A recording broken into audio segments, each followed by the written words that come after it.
auzu billahi min asheytaan rajim bismillahi rahmaani rahim barkeb sëriñ Tuuba asalaamaaleykum wa rahmatullah wa barakaatu mbokki jullit yi mbokki taalibe yi mbokki àdduna ñu ngi am mbégte bu baax a baax fii ci waxtu yi ñu ko tàmma amale at mu jot ci kër sëriñ Tuuba ci kanamu sëriñ Basiiru moom sëriñ Abdu Xaadir ci ndigalu sëriñ Muntaxa di waxtaan muy bis boo xam ne kenn dutu ko wax kenn waaye nag jaadu na saa su waxtu yi jotee ñu yëgal àdduna bépp ne ñu ngi waaj jëm ci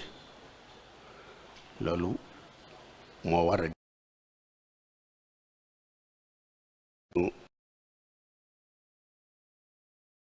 àdduna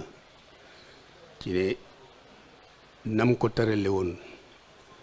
te xalifa général des mourides joxe woon ko ni ndigal ñim ko àndaloon ñi ngi nii ci ginnaawam tey jii doon liggéey bi te nañ ko war a amale incha allah ñëpp it di ci am mbégte ngir amuñu lu gën a màgg bis bi muy bis boo xamante ne yaruñu ñëpp la jëleel ji waaye Sénégal gépp ñoo ci jariñ ci am njàngale kon nag sëriñ bi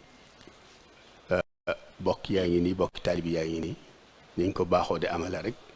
ñëpp ngi sa ginnaaw fas ko yéene ànd ak yow ba keroog nga naanu jaa ngeen jëf jaajëf rek nga noonu jaa ngeen jëf loolu daal ci gàttal lañ amoon lu ñuy wax rek di santaat yàlla bu baax di julli ci Nabil Moustapha di santaat Sëriñ Tuuba di la santit nag yow mi jiite liggéey bi ci xajal ci ñëpp wasalaamaaleykum wa rahmatullah wa barakatuh